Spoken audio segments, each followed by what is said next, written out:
Hi, Peter Burke here from Jaguar Land Rover. I head up a department called Connected Technologies and Apps, and today we're talking about InControl that's available in the 15 model year Range Rover Evoque, and also announced at the auto show today is it'll be available in the Jaguar F-Type. Okay, so what InControl Apps is, it's Jaguar Land Rover's first generation of bringing in smartphone connectivity into the vehicle. It works both on Android, so from Ice Cream Sandwich 4.0 onwards, and iPhone 5, so that's the iPhone 5, 5C, 5S. And basically what it does is it enables us to bring apps that we've designed, or third-party apps, into the vehicle and allow you to interact with the vehicle touchscreen.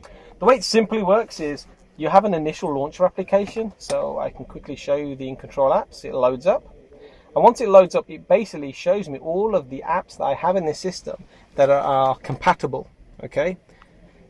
And I can configure the position of those apps on the iPhone here before I get in the vehicle, okay? And just to give you an idea, it's the same sort of experience on Android. And even if I don't have apps, if new apps keep coming in and I haven't installed them, we also tell the customers that, hey, there's a new app available. So Event Seeker, I can click on it and it takes that shortcut straight to the Google Play or iTunes Store, okay? The connection is simple, a standard USB connection, and it's the first solution we believe that gives a full screen in-car experience over USB only for iOS and Android, and the look and feel and the DNA of the app comes from the app vendor. Okay, so once I connect in via USB, the car connects to it, the system can automatically switch over. And basically everything inside that yellow box is an image that's coming from my my smartphone here.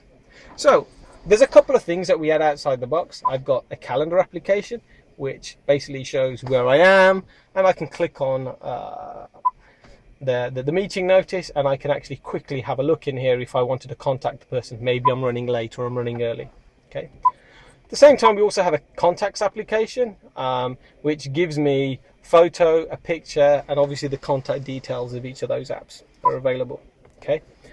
One of the cool things that we've also added is the media player. So we have a media player here, which gives us a nice experience showing album art and giving me the style of controls that I'm used to from my iPhone device, okay?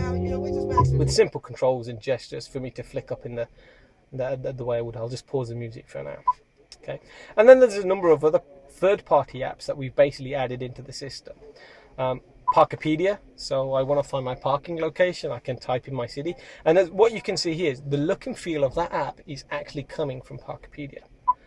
One of the other well-known apps in North America is obviously iHeartRadio. We've been working with those guys, and then I can launch the iHeart, just get the audio working.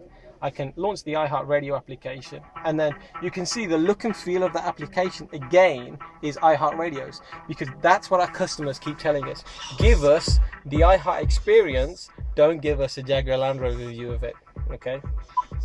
Then obviously we have a number of other third-party applications here, like a newsreader app, Stitcher. So you're probably aware of Stitcher. I can listen to my Stitcher podcasts. Okay, so I can enjoy that. And you know, we've been working with Stitcher and we've had a great experience, and they've really embraced the style and the simplicity of the applications and the podcasts that they want to get into the system. News, people find that news feeds are really great in the car while I'm driving, but it's not practical for you to read something. So when you drive, you get a slightly different view. We don't show you the text. But what's quite key is you get a really nice text-to-speech coming from my smartphone. The key thing about this for me is, I'll just pause it. The key thing for me is this is my phone with my setup and my content. So if my wife gets into the vehicle, it's her news feeds, her content. It's personalized to me, and I can get in the F-Type Coupe and have exactly the same experience. It's really key. I'll quickly show you here also the iPhone solution. So again, standard Lightning connector. I'll just use a USB adapter to Lightning connector. I have the apps just load up there, okay? And again, once this connects to my vehicle, you see a similar vehicle look and feel. So you know, I won't go through the same apps, but you will see those apps. And one of the applications I can kind of show here now is the navigation app.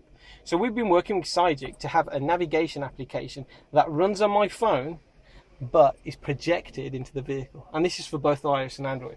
So you'll see very fast responsive times for me to scroll, zoom in, get the 3D building data that I have, and if there's popular famous buildings, they come in. So a really nice experience. But the key thing for me is I can now do door-to-door navigation. So if I just unplug my phone, you see the images, it's all coming from my phone. So I can pre-plan my trip, set it up, do whatever I wanted to, get back in the car, connect, and carry on my lifestyle in the vehicle. Now, this is just a sample of the first wave of apps that we've done. The SDK is a very simple SDK. We've been working in partnership with Bosch Softec to do this. And our plan is now to keep on rolling out the system with new apps to create that innovative, vehicle-centric view going forward into the future.